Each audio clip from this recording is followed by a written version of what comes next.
Hello, and welcome to today's session on how businesses can support employee mental well-being. My name is Nadal, and I'm a public health lead at Richmond Council. This session is part of a series of workshops, webinars, and resources that Public Health Richmond have been developing to support local businesses, organisations, and employers in being a healthy workplace. Our previous workshop delved into why employee well-being makes commercial sense for business. And today we're looking specifically at employee mental well-being. The workshops are being delivered by Let's Improve Workplace Wellbeing, which is a non-profit community interest company whose aim is to support workplace well-being. Before we dive into the webinar, I'd like to draw your attention to the Council's Healthy Workplace webpage, which has links to the previous workshop and information about other resources.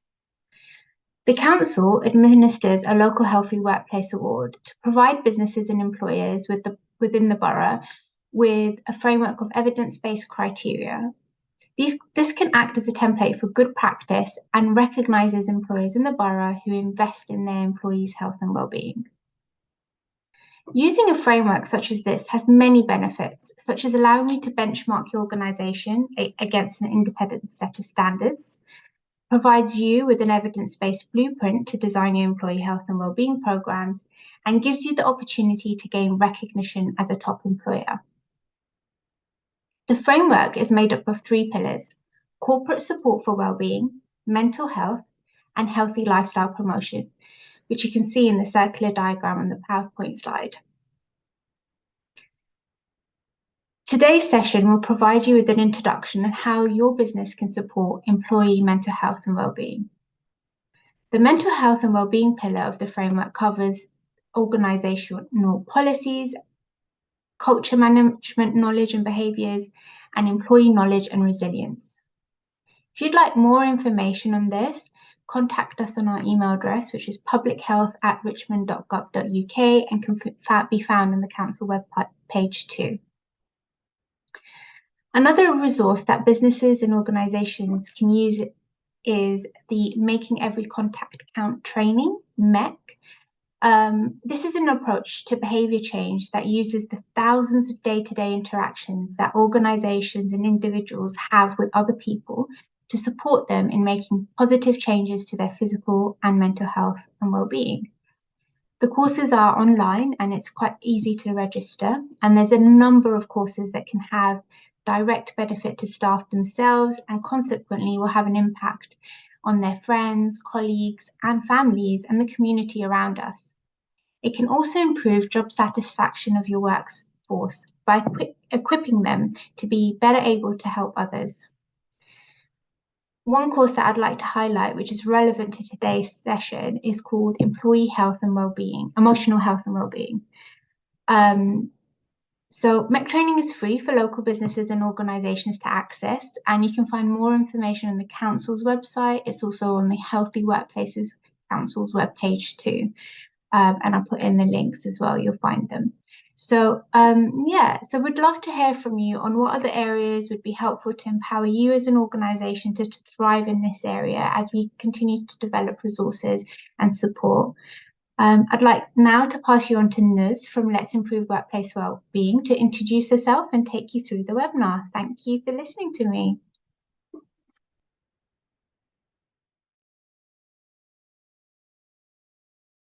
Good afternoon and a warm welcome to the second installment of Wellbeing Awareness Workshops. A big thank you to Nadal Al-Awazi as the Healthy Workplaces lead for leading this agenda to really bring together us in these learning sessions. If we recap on our previous session, we discussed in more depth defining well-being and that commerciality. Why is well-being so important in today's agenda for any size business, be it large or small, across any sector? So in our next series, which is part of a 3 series, we dive into how businesses can support employee mental health. It's also to reiterate that we would love to hear from you, and if you would like to reach out to take on further conversations, this option is also open. We will be leaving some details of email addresses that you can actually contact Nadal on and be able to take these conversations a little bit further. We also know that these are really sensitive topics. So at the offset, we want to reiterate, if you or anyone is feeling down or is needing that support or is struggling in any way, please use a channel of support. There is the ability to reach out to the likes of Samaritans, Calm, Step Change, and a really big one that I think is quite good in a world sometimes that we don't want to interact directly is Shout. All you need to do is text the word Shout, SHOUT, to 85258. That's SHOUT to the number 85258. So moving on and introducing myself, my name is Nurshagan. I work both as one of the leadership team members for the organization called Let's Improve Workplace Wellbeing. It's a non-for-profit CIC, which means it's a community interest company that really brings together some of the great minds and those wanting to learn around workplace wellbeing to really learn and share from best practice. My background goes through a journey of being head of health and wellbeing at IKEA, UK and Ireland, and then coming out of that role and really focusing on workplace wellbeing strategy, but also thinking of a holistic approach to wellbeing. I have been a big advocate for mental health. I'm also a mental health first aider, and I've added an extensive plethora of experience to delivering mental health programs. But at the core of it, it's not just about delivering those programs. It's also that I have lived experience around poor mental health and how do you build your resilience and also face those challenges that many of us will actually face during our time. So really that's a little bit about me. And then moving on, we go on to what we really wanted to discuss today. So I've done the welcome introduction to Let's Improve Workplace Wellbeing. We'll be really looking at defining mental health, psychosocial risk, and psychological safety. And that's important because we want to be able to understand and define some of these words, etc., that we're thinking about. The current landscape and legislature. So there's a bit about defining and giving you the basis of the stats. How do we reduce stigma around mental ill health? Because the first step really is around creating that safe space to enable people and support your employees to start opening up. How you can encourage and build supportive communities and promote open conversations.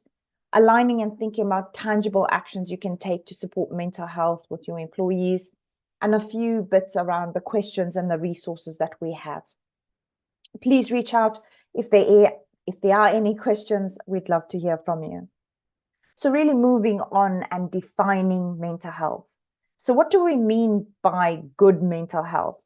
It generally means that it's the ability to think, feel, and react in the ways that you need and want to live your life. But if you go through a period of poor mental health, you might find ways you frequently thinking, feeling, or reacting becoming very difficult. So, and often it can be a very difficult time. And how do you cope? This can feel just as bad as physical illness or sometimes even worse. Anxiety is the feeling of unease, worry, or fear. So everyone will feel anxious in their life. However, some find it hard to control their worries. Depression, on the other hand, causes long-lasting impacts.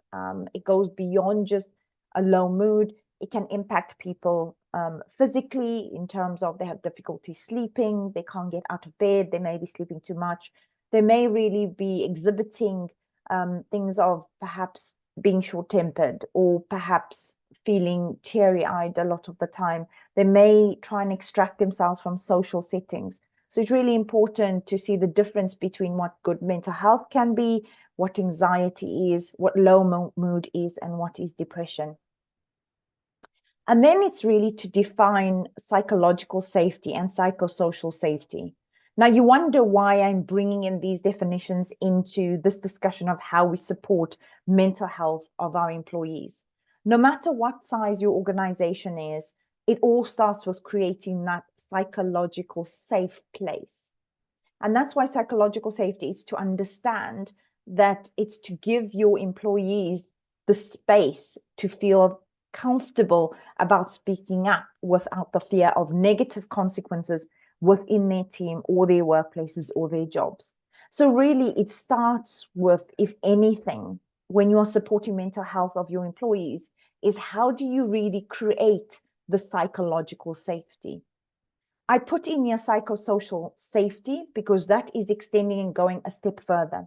And that's really crucial when you are an organization thinking about the well-being framework or thinking about mental health in your organization. Psychosocial safety, or often related to as psychological health and safety, goes that step further. It's not just about feeling safe to speak up without any repercussions.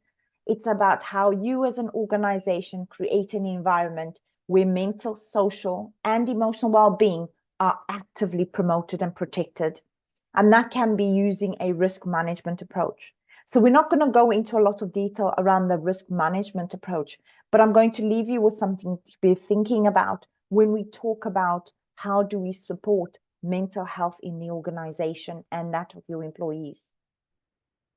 It's important to really take a pause and look at the current landscape and legislature out there. So this is the latest report from the Health and Safety Executive.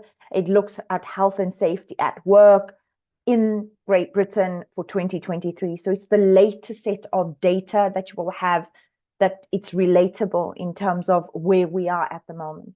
And I'm sure many of you as business people will be very, driven by KPIs around data. So it's really to look at that. I think looking at this figure at the moment, you've got 875,000 workers suffering from work-related stress, depression, or anxiety. That's new or long-standing. 338,000 workers suffer from new case of work-related stress. We're looking at 17.1 million working days lost due to work-related stress, depression, or anxiety in 2020, 2023. So it's really important to understand when we are taking this conversation that this goes beyond, not just only taking care of the mental health of your employees, that there's an impact to our economy, there's an impact to lost days of work in productivity. And this is why we come back to why it's really important to look at it and to understand. We looked at, even digging a little bit deeper, we know that large workplaces had significantly higher rates of work-related stress. We know that females, that's 3,200 per 100,000 workers, had a higher rate of work-related stress, depression, and anxiety than their male counterparts. We know that stress, depression, and anxiety account for 49% of all work-related ill health, and 54% of all working days are lost due to work-related illness. This really is something to be thinking about when we think about, our commerciality and what does that mean for our business. So some of the examples of what respondents actually said that related to the lost days related to stress, depression, and anxiety. Some of the examples were, I'm going to give you two. Workload pressure came out quite high. So this is too much responsibility or too tight deadlines. It also was around the lack of managerial support. So it comes back to how do you support your employees in terms of their mental health in the workplace? And it comes back into ensuring that there's a psychologically safe space to be able to speak about it, but also at the same time, what support mechanism is in place for managers as well as employees. So if we go beyond and look at the moment at some of these other figures that we can see, the impact of poor mental health on the physical, financial, and social well-being as well is fast becoming an epidemic. And if we don't monitor and actions taken, it will have damaging impacts on talent, but also on our workforce. We have seen that we are falling behind in terms of well-being provision. Market factors such as the cost of living crisis, redundancies, business transformation, but it doesn't take away from how mental health affects us in terms of physically. and what's on our mind. Some key facts that come through here: 66% struggle to sleep, 83% feel tired, 58% feel disinterested, 73% can't relax, 62% cannot control worrying, 52% can't concentrate. If you take all these figures collectively, the impact on that physical well-being has an impact on how they perform at work. So really, it's taking a bit of a snapshot and thinking of this in terms of your employees. If they are feeling quite tired and disinterested, we can see that the current climate will really impact the presenteeism and productivity. We know that both physical and mental health are adding strain to the NHS. And we need healthier workforces to cope with the growing labor shortages. But we do need to be seeing what we can be doing within our organization. We have been falling behind, as I mentioned. We know that mental health illness is also likely to lead to more people and higher rates of people looking towards smoking, alcohol, drugs. It can impact physical inactivity. It can cause, higher mental health problems and depression. It is costing an estimated £118 billion a year. And a lot of the time, the government and the legislature at the moment is really looking into how they can support young people's mental health, as this is ever rising. So how and what can we be doing? So first, in the first instance, of course, is how do we reduce the stigma around mental ill health? It has to start there before we go to the action in terms of what we can actually be doing physically to support our workforces.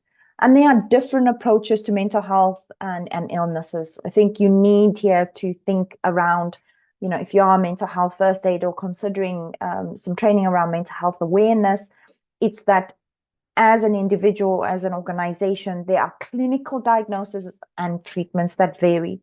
And depending on backgrounds and how different groups cope with it, it's really to take a moment to think in terms of that. If it is anything clinical, it is always in the first instance to direct an individual to the NHS, be it through 111, or if it is really in a dire need, to actually call 999. I think it's really important that we do that. And it's also to understand that those clinical diagnoses are not something we as individuals can undertake if we are not a professional. What can we influence is that we can actually influence how an individual goes from low mood to depression by creating that atmosphere of trust and the ability to really listen. So this is where it is around listening. It's around encouraging self-awareness. How do you as a manager or as someone in your organization get together in terms of coaching, and how do you allow the individual to share that vulnerability? We know the cost of living crisis is hitting households a lot. So we know how can we be thinking of supporting our people that are going through a lot of stress and worry around this topic.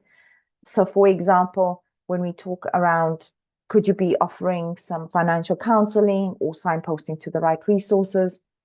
Can you create an atmosphere of social inclusion in the office? As humans, we crave connection. So it's really key to create pockets of this to ensure it's not only about the work, but also that people feel a sense of belonging. We know that work-related stress needs to be addressed. So how do you create that atmosphere of trust? So again, it comes back to that listening. How are you listening and creating that atmosphere where people can contribute to the conversations around workload? What support do they need? It's looking at the moment, an example is, the flexible working for people who have parents and children. We saw this come up quite a lot during the pandemic. It seems to have lost a lot around it. Of course, it's job related and sector specific. However, it is around speaking to people so that they feel that they are supported and can be more productive. So, some other examples are opening conversations like, what are you finding helpful for supporting yourself at the moment? So really, you've gone through the stage of listening. How do you create that self-awareness? Asking questions around, is there someone you can speak to? Where do you think are the gaps in support for you at the moment. So this is where that self-awareness, creating the self-awareness within yourself, but also the individual, and really using the questions to use in terms of a coaching way. Are you able to find resources? And if not, can I help you find them? And then other examples are also, how can you implement things like walk and talks? What are your check-ins like? Are they very work orientated and very focused on work? Or is that creation of honesty and openness coming in? And as I said, there is the criteria of asking people around how they are doing. And we do need to face this because we are seeing an uprise in very sensitive topics, as in people taking their lives as a result of suicide. So it's really important for us to watch out for the warning signs, the behavior changes, the increase in certain types of behaviors, such as social distancing. You know, how are people pulling away? Are there mood swings? Are they unexplained, you know, aches and pains or being off work due to not feeling well? So really be thinking about that. I guess how you can encourage and build those communities again and promote open conversations is again reiterating an approach called the glass approach. This is used a lot through different channels, but it's the CLASS. So it's really about connect, listen, assess, and support. So connect is make the time to ask someone that you're concerned about. It's not about giving them advice. It's always in the first instance to connect and listen. So allow the time and space for the person to talk through things.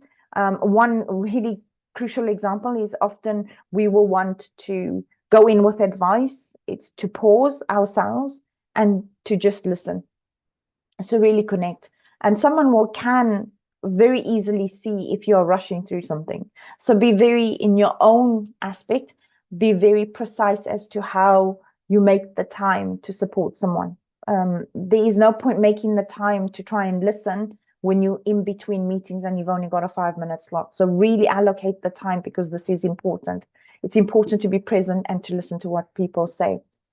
It is really important for you within your organization to really assess the situation and consider the support and the signposting that's there. You are not a clinical professional unless perhaps you are.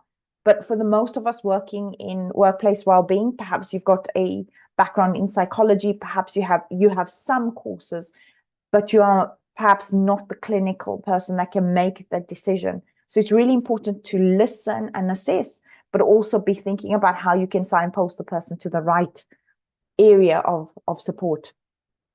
So this is where that assess the situation, consider what support or signposting may be needed for the person that can help them. That support, make it clear you want to help and reiterate the conversation is confidential, that you are there to care, and it's about exploring the various avenues they could take. And then it is about that signposting. We have a number of brilliant organizations that are out there at the offset. As I mentioned, there's Samaritans, there's Step Change, there's Calm. There is around, using a tech service such as Shout. We've used a lot of those resources because those are freely available. Of course, it is reaching out to, 111 or the NHS website or calling the local GP. It is really important to make sure those are there. And again, is to reiterate that there's different approaches depending on who the individual is. Terminology can vary. You would have heard of people calling it different things. It's poor emotional health. It could be overloaded, burnout, etc. So be careful again around steering away from certain types of language. Again, I reiterate what I said in the previous in terms of how do you open the conversation when you're connecting, asking questions again, who are you speaking to about your well-being? Who could you speak to about your well-being? What are the gaps in your support? Are you able to find the resources? And if not, how can I help you find them? And if there is an individual within your organization, or there's a group of individuals that are passionate around well-being, how can you really bring them together in order to support this agenda and be able to support your employees with their mental health? And then moving on, I know we all love an infographic. So I thought, if there was one thing that you take away and perhaps have on your desk that you think about all the time as management, as leaders, or within an organization, is I would say it really starts with you. When we talk about mental health, it's how are you checking in with yourself? Because as they say, you can't pour from an empty cup. So being self-aware, how are you as a leader? What are your unconscious biases around mental health? Because unfortunately, when we try to support others with their mental health, we do need to understand what it is within ourselves that sometimes can think, perhaps this person's using this as an excuse, or I don't have the time, etc. So really challenge yourself. It starts with you.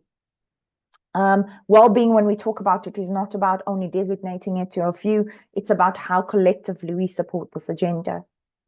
I talk a lot around cultivating empathy, and this is about creating that compassionate leadership. This is about opening the channels of conversation. We can't address the unknown. It's best to know what it is and then collectively be able to take it on board. We don't want to be reactive. We want to be proactive.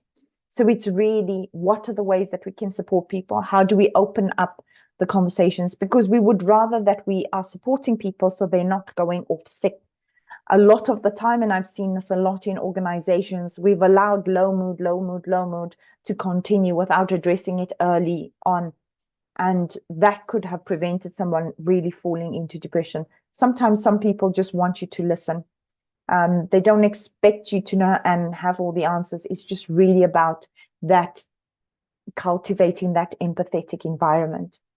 And then talking about a check-in with your employees. What sort of check-in do you have today? It's one of the most underrated actions an organization can take. We often think of these great benefits. We think of all these wonderful things. But at the end of the day, when you talk about Maslow's hierarchy of needs, when we talk about self-actualization, when we talk about human beings and what we need to function, it is a sense of belonging. It's a sense of recognition. It is a sense of someone seeing you. So really, it is about checking in with your employees. Conversations, again, following on from a check-in. Consider how you are actively listening. Challenge yourself actually to taking the time to be present. And I know we are all busy. There are so many things that are going on, but this investment in time in listening to what's going on is really essential. How do you create the support, this peer support within your organization? How do you empower the certain people that are passionate about delivering mental health awareness or are passionate about mental health, and how do they take care of themselves? So how do you empower people to be those sounding boards? Sometimes all it takes is around that peer support and how people can help one another. Wellness plans.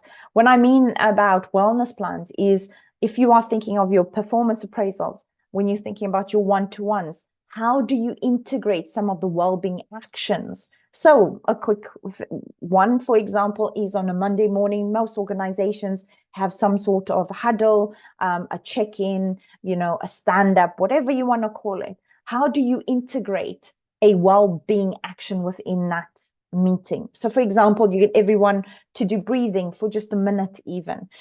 Everybody does a stretch. Everybody tells you one positive thing that they had from the weekend or had in their week. Try and emphasize the positive. And it's not about kind of positive washing anything. It is really about how do you create the small habits to create the bigger actions. I would say really getting to grips with what resources are available. And there's so many out there. These are on hand. And how do you collect these free of charge? Again, this can really help with supporting your employees by getting some of that. And then I would say the feedback loops are really essential. Anything that you are putting in from a mental health support perspective for your employees, how do you get the feedback? What's working? What isn't working? And what can you be doing in order to be improving, both as a leader, but also as an organization, and supporting your people? And then I wanted to come towards, before I go into questions, really, what is the benefit of psychological safety when it comes to supporting the mental health of your employees? Because it really starts there before you go into the big actions for mental health. So we can see from this really nice infographic, it's what are the 5 benefits of psychological safety. There's better levels of communication. You're opening up, you're sharing that knowledge, you're opening up the engagement.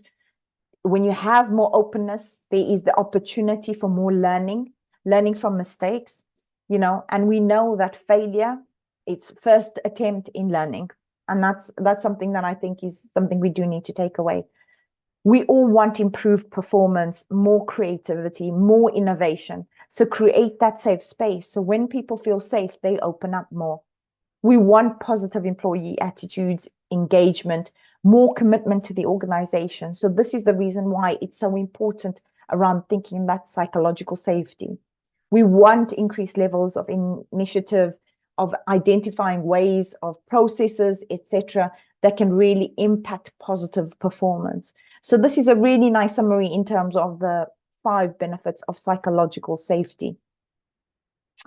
And then I wanted to come into a bit of the questions that have been sent my way and what are the recommendations, for example. So thinking a bit more about the information, something that was brought to my attention was some organizations are really going through the healthy workplace criteria. They're struggling along the lines of the organization policies and culture for mental health and well-being. So first of all, addressing the organization assesses risks to the mental health of employees, anxiety and depression, and action is being taken to prevent or minimize the risk. So again, it's talking around what actions have you taken to address and look at psychological safety and psychosocial risk. So my recommendations in terms of some of these questions are, first of all, in answer to the first one, is how can you facilitate more social inclusion?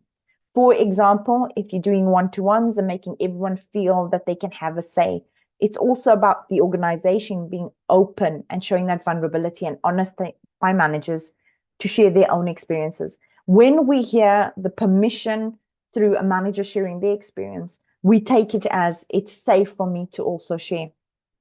My recommendation to help assess risks to mental health are the following. How do you create the mental health support teams? How do you invest in some training up? A couple of people that can understand mental health awareness, understand mental health first aid, for example. I think it tends to get a bad rap, but it's important to understand in yourself how to take a conversation. Again, it's reiterating, it's not about giving advice, it's about signposting, it's about listening, it's about really understanding what this individual needs and how do you allow them to go to the right support. So really investing in things like that. How do we educate ourselves as senior leaders? And this is within your organization. Well-being mental health agenda is not only for the few to understand and know, it is a collective. So it's really understanding how within your organization, what are the signs of mental health? What potentially is the impact of it? It's about someone's behavior, how they've changed their language. Are they late? Are they looking tired? Do they look run down? What is going on? And really coming back to some of the things that I spoke around. How do you minimize risk? Well, try the class approach. It's really that clear communication around any changes coming in the organization as well can help to remove uncertainty. Signposting, really huge in order to help people to the relevant resources. What do you have internally? I've spoken again, reiterating, you've got Samaritans, you've got Step Change, etc. By implementing a lot of these, that's how you prevent and minimize risk, because there's resources, there's the proper ways of working in terms of that. And also, it's coming back to your core values within your organization. What is your vision and your mission within your organization? What are your values? And then, of course, looking at the policies. So it's, the organization is aware of the risk factors for work-related stress. How do you show the action is taken to prevent or minimize risk? What are your policies like, for example? We know that 80% of employees experience moderate to high levels of stress, and this can lead to anxiety and depression. So what are the levels like in the organization? How are you taking those touch points, those signals in terms of surveys, etc., to find out? And as I said, it is about signposting activity on a continuous basis to allow that support to be more preventative and minimizing risks. It's also checking how your managers are. Do they understand how to lead? This can have a huge impact on work-related stress.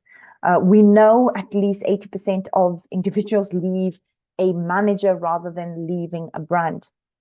So it's really understanding how your managers are leading, how are they engaging and working with their teams?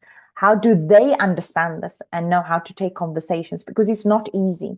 It's really about understanding. We need to be thinking of stress reduction initiatives.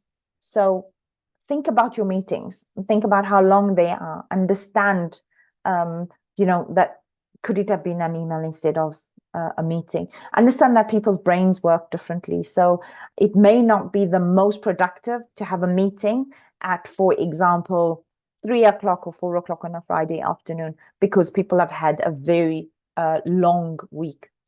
Really thinking about a mentally healthy organization culture. What is the culture like? And how are you promoting the discussions and the co-creating between employees? It's really thinking about that. You would have heard me talk about support groups and creating those. They often referred to as employee resource groups. What's your internal communication like? So opening up those channels. How are you creating a sense of inclusion? How are you opening up the conversation around other topics that perhaps you might not have touched before? There's things around grief and things around the menopause, supporting men's mental health, thinking about the tangible practices like mindfulness and stress management practices. It's really encouraging people to have breaks. These are all things that you can be putting into place in order to support some of these questions that have come through. We are shying away from talking about hybrid or flexible working. But again, we need to be thinking about the cost of living crisis. That's causing a huge amount of issues in terms of stress. We're seeing redundancies come through. So the more that you can be, open and more communicative around some of the things that are going on, the more chances that people will be open and start sharing where they are. A good example I always go back to is an individual was having trouble with their performance, coming in late in most days. And then actually when we sat down and actually spoke to the individual, it turns out that the reason why they were late was because of transport costs. Their partner had lost their job. It was getting expensive to get earlier transport into London. They were taking the train after 9:30, hence why they were late. So it's things like that. Is people don't necessarily want to share at the offset that they are having financial difficulties, but we know that is interlinked to poor mental health. So how can we really be thinking about it? When we think also around where business operations allow employees to have the freedom to design their own work schedules, that is, they can choose when to complete allocated tasks. Autonomy is one of the key things that allow people to feel they are trusted and can take responsibility. How do you open the dialogue? We need to be thinking of how we support employees to complete their tasks in the best way, rather than in the time that you as a manager think it needs to be done. And we need to think of a range of initiatives to support and promote flexible working across. So that takes care of some of the questions. Again, thank you very much for your time to be listening in on this. As I said, I would love to open up the conversation much more. So please do reach out to myself as well. On this note, I wanted to share some useful links and resources. So in the offset, I wanted to share some useful links and resources related to Richmond. As you can see, there's publichealth@richmond.gov.uk. Please use this email address if you'd like to get in touch and learn more, to take more conversations like the one today, to feedback as well. We'd love to know what more you are interested in learning about. What are you doing at the current moment? We've had a mixture of feedback in terms of that. Some people are doing the basics. They are asking the question, and that is good. It's starting. There is no judgment as to where you are, but please do reach out. There is a plethora of information in terms of the MECC training that Richmond Council is able to offer. So there are some useful links here that will be attached to this video at the end of the session. So do reach out to see if there's any social care training, anything around mental health that can really support you. It's important that you know that there are resources available to support your employees your organizations, through the borough, and that it's really around how we make every contact count is really that approach to behavior change. So it's really using the day-to-day interactions that organizations and individuals have with others that enable them to support and make positive changes, both in their physical and mental well-being. So there are different plethoras and avenues around consistent and concise healthy lifestyle information. There's a lot to engaging in positive conversations. So there's a lot there in terms of information that you can actually get from MECC training that is offered. So please do reach out in terms of that.